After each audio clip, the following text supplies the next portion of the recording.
Salut à tous la team OL, Thomas Show pour OL Fan TV. Très heureux les gars de vous retrouver pour une nouvelle vidéo OL Daily Mercato. Il fait très chaud à Lyon. Franchement c'est caniculaire quasiment. Bienvenue à tous les nouveaux abonnés. Vous êtes sur une chaîne consacrée à l'actualité de l'Olympique Lyonnais, aux analyses sur l'OL et surtout une chaîne consacrée à vous, supporters de l'OL, à vos avis. Vous pouvez bien sûr débattre sur les commentaires. N'hésitez pas, voilà. J'essaye d'être assez régulier dans mes vidéos. Là en ce moment, vous avez de la chance. Une vidéo par jour puisqu'il y a beaucoup d'actualités à l'Olympique Lyonnais en ce moment, notamment concernant le mercato. Cette vidéo va être assez complète, je vous le dis. D'ores et déjà, il y a beaucoup de sujets à évoquer. On va parler notamment de Martin Terrier, de Jérémy Boga, par exemple. Et puis d'un défenseur de la Gantoise sur lequel on est aussi. Et puis on parlera aussi un petit peu actualité. Voilà, tout ce qui a été fait récemment à l'Olympique Lyonnais. On commence avec le sujet Martin Terrier. Martin Terrier, il est annoncé sur le départ. Le Stade Rennais est extrêmement intéressé par lui. Julien Stéphan le veut dans son équipe. Ils sont entamés des discussions selon RMC Sport, selon Mohamed Bouafsi. L'Olympique Lyonnais est enclin à le laisser, pas pour n'importe quelle somme. Un joueur arrivé en 2018, si je me souviens bien, on l'avait acheté à Strasbourg. Malheureusement, son aventure à l'Olympique Lyonnais est en dents de scie. C'est le moins qu'on puisse dire. Martin Terrier, un joueur assez particulier, qui a beaucoup de qualités, mais qui n'arrive pas à s'imposer, qui n'a pas réussi pour l'instant à s'imposer à l'Olympique Lyonnais. Alors cette saison, c'est 35 matchs, toutes compétitions confondues, 1430 minutes de jeu. C'est 6 buts, 2 passes décisives pour lui avec une note moyenne sur footcode.com de 6,60, ce qui est plutôt moyen plus. Alors c'est un joueur aussi qui a été contrebalancé à droite, à gauche. C'est assez hallucinant. Alors il a été remplaçant 12 fois. Alors le poste où il a le plus joué, c'est attaquant gauche, où il a une note plutôt correcte, 7,09 sur 10. Il a joué 5 fois, il a fait 2 passes décisives. Par contre, là où il a été le meilleur, là où sa note a été la plus élevée sur footcode.com, c'est quand il a été avant-centre. Et oui, c'est son poste de prédilection. On le dit depuis le début, mais ses entraîneurs, parce qu'il y a plus de concurrence au poste d'avant-centre, le contrebalance à droite, à gauche. C'est un peu le problème. Alors, il a joué attaquant gauche, milieu offensif gauche, avant-centre, milieu offensif central, milieu offensif droit, milieu gauche, attaquant droit. Qu'est-ce que vous voulez y faire? Vous ne comprenez plus rien. Si vous n'êtes pas utilisé à votre poste de prédilection, comment voulez-vous aujourd'hui donner la plénitude de votre talent? Aujourd'hui, c'est un petit peu incompréhensible. C'était un petit peu la même chose sous Bruno Genesio. Alors, sa valeur de transfert, c'est 10,5 millions d'euros sur Transfer Market. L'Olympique Lyonnais en réclame 15 à 20 millions. Ça fait une petite somme quand même, assez rondelette. Il est en contrat chez nous jusqu'en 2022. 46% seulement des 11 de départ. Vous voyez, il n'a pas fait énormément de matchs en tant que titulaire. Moins de la moitié des matchs. 7% des buts marqués de l'Olympique Lyonnais seulement aussi. C'est un petit peu moyen pour un joueur dont Bruno Genesio disait qu'il peut être un top attaquant, mais qu'il réfléchit et ne prend pas assez conscience qu'il a des qualités. Deuxième déclaration de Bruno Genesio, il disait qu'il était contrarié parce que Martin Terrier ne fêtait pas ses buts. Il dit quelque chose qui est intéressant sur la personnalité du joueur. Il garde trop de choses pour lui. Oui, c'est quelqu'un qui est un peu introverti. Je l'avais rencontré en août 2018, le 15 août 2018 pour être plus précis, à la Basilique de Fourvière. Voilà, un joueur qui venait d'arriver, qui était avec sa maman. Et j'ai vu déjà un garçon extrêmement réservé, qui ne parlait pas beaucoup, qui n'avait pas envie de parler. Alors peut-être que moi je suis un petit peu agressif quand je parle aux joueurs quand je les rencontre. C'est sa maman qui parlait à sa place et voilà. Mais bon, c'est un jeune joueur, c'est quelqu'un qui arrivait dans un nouveau contexte. Mais ce contexte de l'Olympique Lyonnais, je lui avais dit, c'est un contexte particulier. L'Olympique Lyonnais, il est très difficile d'y réussir parce qu'il faut déjà s'intégrer. C'est un club vraiment assez particulier et c'est un petit peu dommage parce que vraiment Martin Terrier, qu'on appelle le chirurgien, j'arrête pas de le répéter dans mes vidéos, il est surnommé comme ça parce que il est très fort quand il est face au but dans la finition. C'est un joueur qui a un très bon pied droit. C'est celui qui va le plus vite dans l'effectif en termes de vitesse de pointe. C'est pas n'importe qui non plus. Voilà, c'est un joueur très athlétique. C'est un joueur qui est fin techniquement, mais pas un énorme dribbleur. Et c'est surtout quelqu'un qui a un sens du but énorme. Et si on l'avait utilisé en tant qu'avant-centre, eh bien, je pense qu'il aurait été assez incroyable. C'est dommage qu'on n'ait pas compté sur lui. C'est peut-être aussi de sa faute. Peut-être qu'il n'a pas montré assez de personnalité. Alors, il est jeune, ok. Mais aujourd'hui, on demande à des jeunes joueurs, surtout quand ils sont extrêmement bien payés. Martin Terrier, bon, c'est quand même 110 000 € net par mois, ce qui n'est pas une petite somme. Eh bien, on leur demande de faire preuve de personnalité, de faire preuve un peu de caractère. Et je pense que Martin Terrier, c'est ce qui lui fait défaut. C'est un joueur, c'est vrai, quand on le voit, son body language, il paraît un peu renfermé. On dirait un peu un Johan Gourcuff. Vous voyez, nonchalant, pas heureux d'être là. Alors peut-être dans le fond, il est très heureux. Mais voilà, toujours ce teint un peu blafard. Alors, je ne fais pas un délit de sale gueule, mais c'est ce que je vois, moi. Je vois un joueur qui est pas à l'aise. Et c'est vrai que ce défaut peut-être de confiance, eh bien, elle lui fait du mal aujourd'hui. Elle lui fait du mal. C'est un joueur aussi qui a été coupé un petit peu dans son élan. Je vous le rappelle, fin de saison dernière, il rate l'Euro Espoir parce qu'il a attrapé les oreillons. Les oreillons, maladie infantile, mais qui, prise à l'âge adulte, est extrêmement grave, puisqu'elle peut vraiment vous mettre dans de sales états. Il a perdu 10 kilos et il a mis quasiment 6 mois à revenir à son niveau. Ça lui a fait beaucoup de mal. Voilà. Et on rappelle aussi contre Toulouse cette saison, un malaise vagal. On a cru au pire pour Martin Terrier. Heureusement, c'était qu'un malaise vagal. Mais voyez, un joueur un petit peu fragile, peut-être pas au top dans sa tête, c'est vrai. Et évidemment, quand vous doutez, quand vous n'êtes pas forcément utilisé dans les meilleures conditions par vos coachs, par votre coach qui est Rudy Garcia, eh bien dans la tête ça gamberge.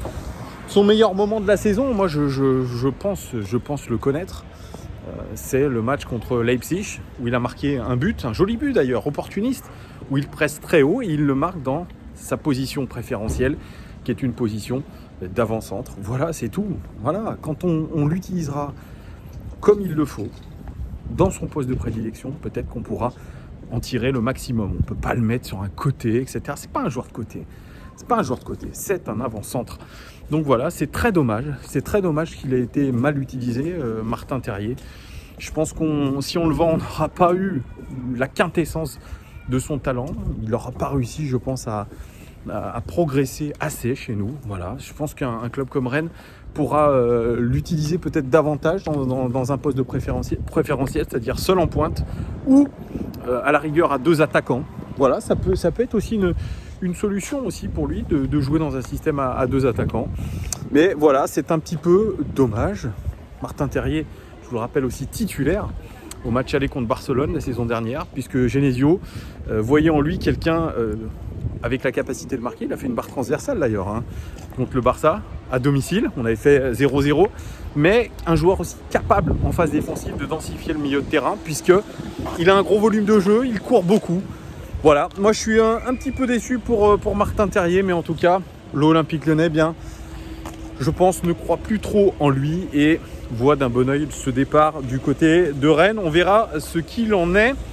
Vous me direz d'ailleurs en commentaire, les gons, ce que vous pensez du départ possible de Martin Terrier et à quel prix, surtout, vous le voyez partir. Deuxième piste, alors là c'est dans le sens des arrivées. L'Olympique Lyonnais se serait mis sur la piste Jérémy Boga. Oui, ça vous dit quelque chose, Jérémy Boga. Jérémy Boga, c'est un joueur qui joue du côté de Sassuolo. 23 ans, 1m72, 69 kg, international ivoirien, franco-ivoirien. Il est milieu offensif, centre, gauche, droit, attaquant, bref. C'est un joueur qui a joué 26 matchs, toutes compétitions confondues cette saison. 1936 minutes de jeu, 8 buts quand même en Serie A, ce qui est énorme. 2 passes décisives. 85,7% de passes réussies en moyenne et puis une note superbe par WhoScored.com, 7,26 sur 10 sur la saison. C'est très bien pour une équipe qui est pas très bien classée au final, qui est 12e de Serie A. Mais bon, c'est une équipe plaisante à voir jouer. Alors un joueur qui était un petit peu lui aussi balancé, un petit peu un petit peu de partout, milieu offensif gauche, c'est là où il a joué le plus, attaquant gauche, milieu offensif droit, remplaçant 3 fois, avant-centre aussi il a joué, puis milieu droit pour Jérémy Boga. Mais il est plutôt actuellement utilisé dans un système 4-2-3-1 en tant que milieu offensif gauche. Alors, si on doit montrer ses caractéristiques, donner un petit peu ses caractéristiques, il est très fort dans le dribble, je vous en reparlerai après, fort dans la finition. Par contre, au niveau de ses faiblesses, ça, aujourd'hui, dans une équipe moderne, c'est, je dirais, un petit peu inadmissible. C'est sa contribution défensive qui est très faible et puis très mauvais sur les centres. Alors pour un ailier de débordement, c'est un peu pénible et c'est un peu le souci aussi du côté de l'Olympique Lyonnais. Son style de jeu, c'est qu'il adore dribbler. Il aime jouer en passe courte. Il obtient souvent des fautes, oui, parce que c'est un excellent dribbleur. Et il ne se jette pas au sol pour tacler, oui, parce qu'il ne défend pas. Sa valeur sur le site Transfer Market, c'est 16 millions d'euros en contrat jusqu'en 2022 avec Sassuolo. 85% des 11 de départ cette saison. Il est indiscutable dans ce club de Sassuolo. Alors qui est Jérémy Boga? Il est né à Marseille. Oui, c'est un Marseillais. Jérémy Boga a mis son temps avant de se faire définitivement une adaptation réussie en Serie A. Il est passé par les équipes de jeunes de Chelsea avant de faire une pige au Stade Rennais. Oui, en Ligue 1. Le franco-ivoirien sera évidemment une sensation de ce mercato estival. Il est convoité par beaucoup d'équipes. Il décide de rejoindre les Blues de Chelsea en 2008. Où il est repéré par Guy Illion, un recruteur qui officie beaucoup en France. L'OM l'avait sondé, mais finalement, il décide de partir tenter sa chance en Angleterre. Il a été rapidement mis dans les équipes de jeunes de Chelsea. Jérémy Boga, il impressionne au point de recevoir une convocation à l'époque avec l'équipe de France U17. Il s'illustre notamment à Chelsea en remportant la Youth League en compagnie d'un certain Tammy Abraham qui est aujourd'hui dans l'équipe de Frank Lampard, suffisant pour convaincre à l'époque Chelsea de lui faire signer un contrat professionnel à tout juste 17 ans. Alors on dit de lui, il ne fera aucun match en pro avec Chelsea et il est prêté au Stade Rennais en 2015-2016. C'est un petit peu l'histoire de sa jeune carrière, beaucoup de prêts. Il est prêté en 2015-2016 au Stade Rennais, 3 buts en 31 matchs, mais il est de nouveau prêté en Espagne par Chelsea à Grenade, 26 matchs, 2 buts, pardon. Il n'a pas impressionné plus que ça. Il est alors de nouveau prêté à Birmingham en Championship, 31 matchs, 2 buts pour lui et il sera alors transféré à Sassuolo où il explose. C'est là où on a vu le vrai Jérémy Boga. Il a eu besoin d'une saison d'adaptation en Italie avant de faire ses preuves. Cette année, il est pleinement libéré sous les ordres de Roberto De Zerbi, l'entraîneur. L'international ivoirien casse vraiment la baraque au point, comme je vous l'ai dit, d'éveiller de nombreux intérêts de clubs européens puisqu'on n'est pas les seuls dessus. Il y a l'AS Roma, il y a Manchester United et vous verrez plus tard que son club d'origine, un petit peu en Angleterre, est sur ses traces. Et ça, je vous le dirai un petit peu après.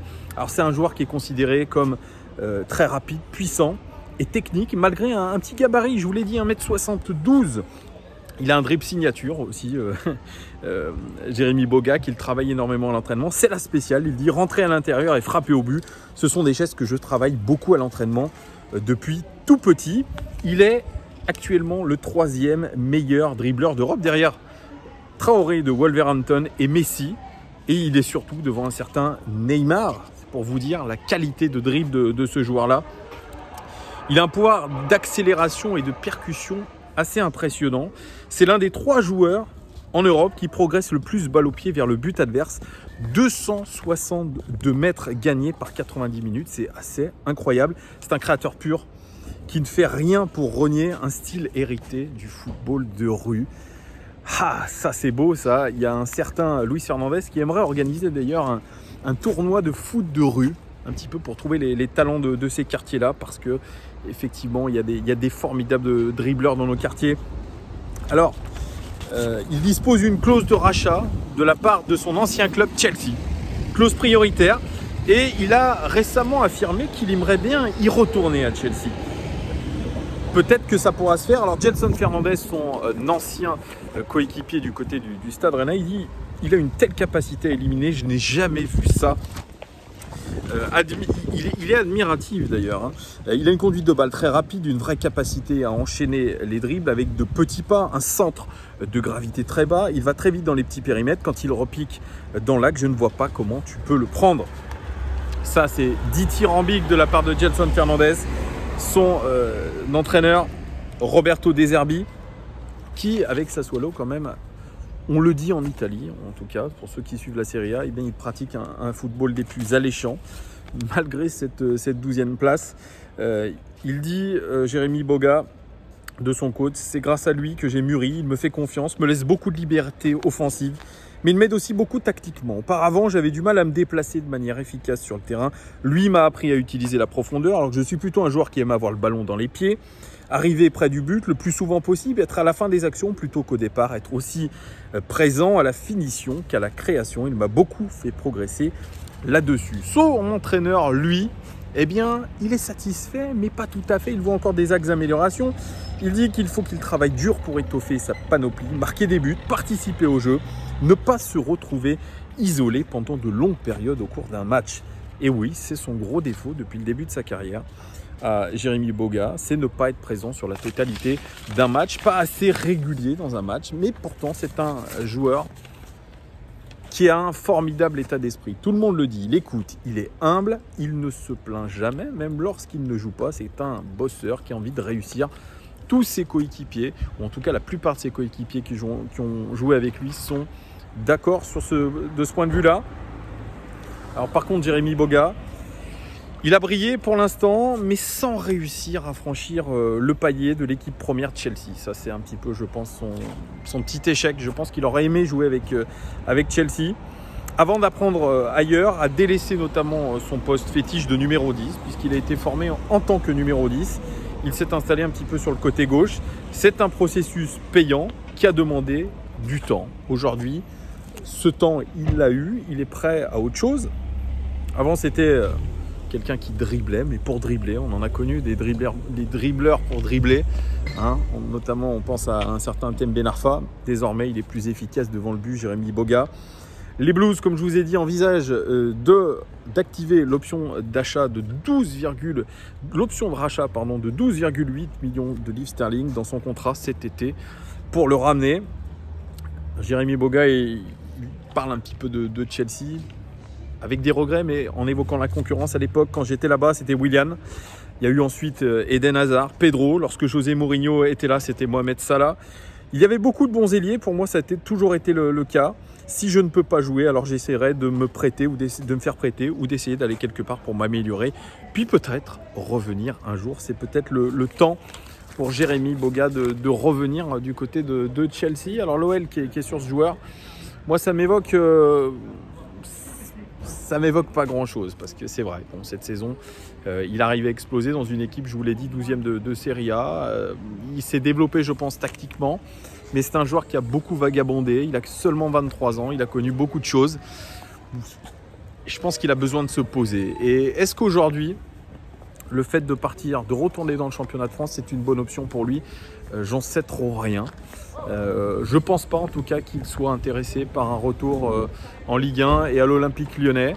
Alors nous, il serait intéressant dans notre équipe parce qu'on cherche des vrais ailiers de débordement, quelques joueurs qui sont capables de dribbler, d'accélérer, de centrer, de déséquilibrer un bloc adverse.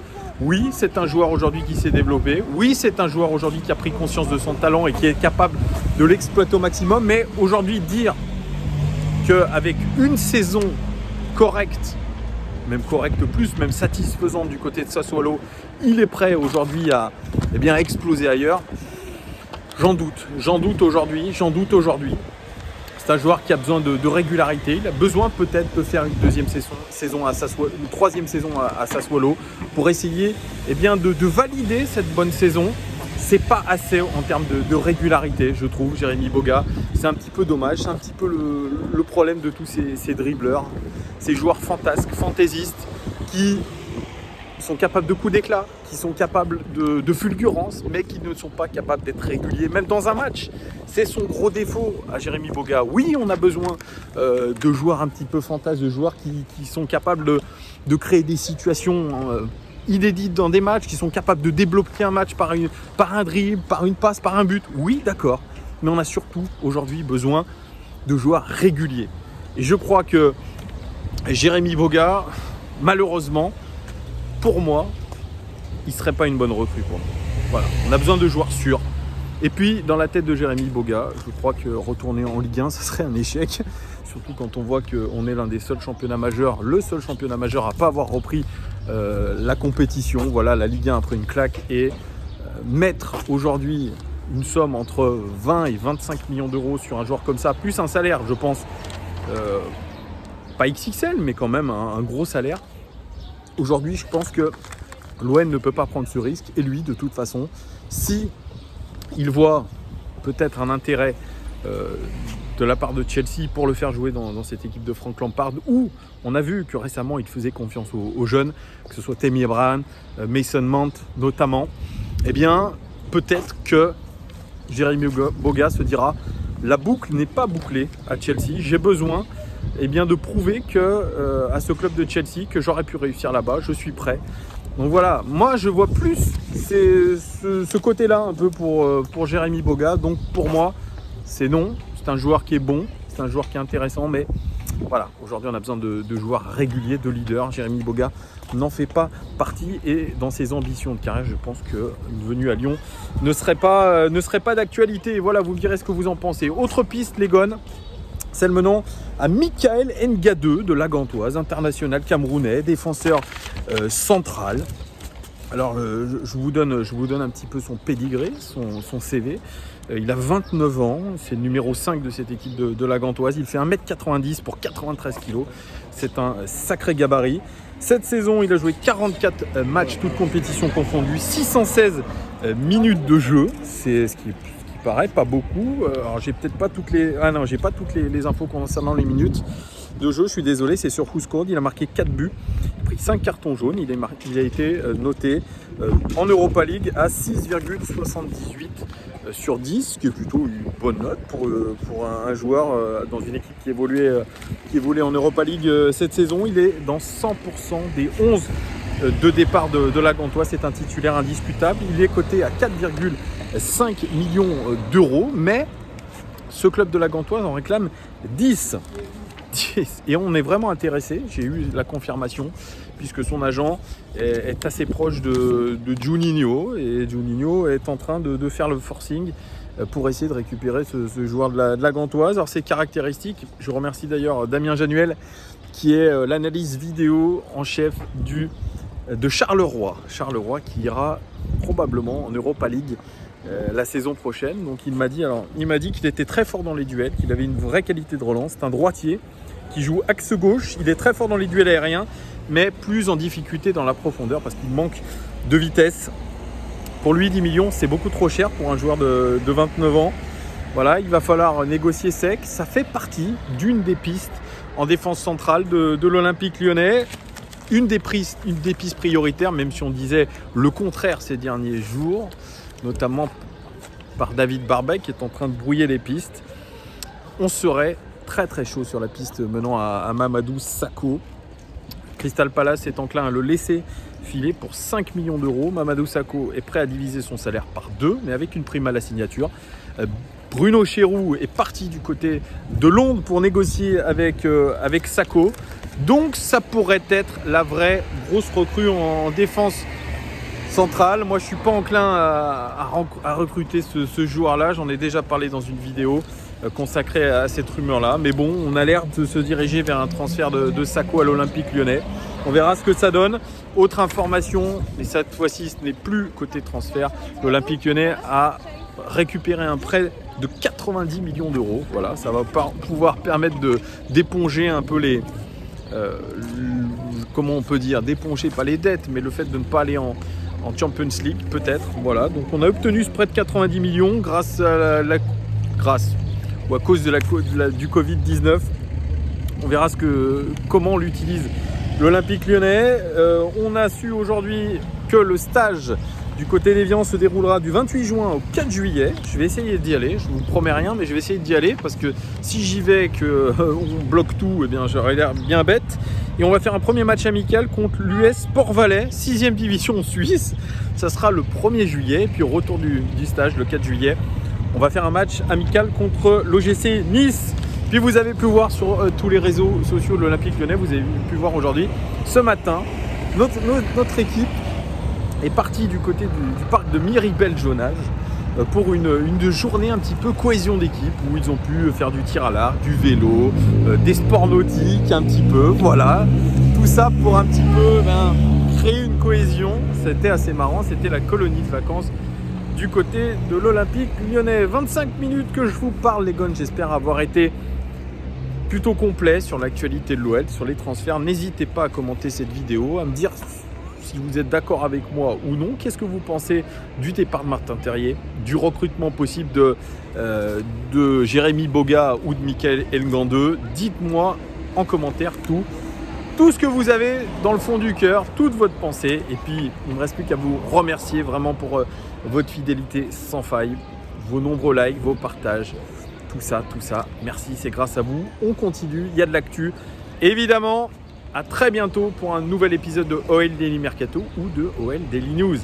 Très bonne fin de journée et puis profitez, il fait beau, il fait chaud, mettez-vous en terrasse, mettez-vous dans vos piscines si vous en avez. Voilà, ciao!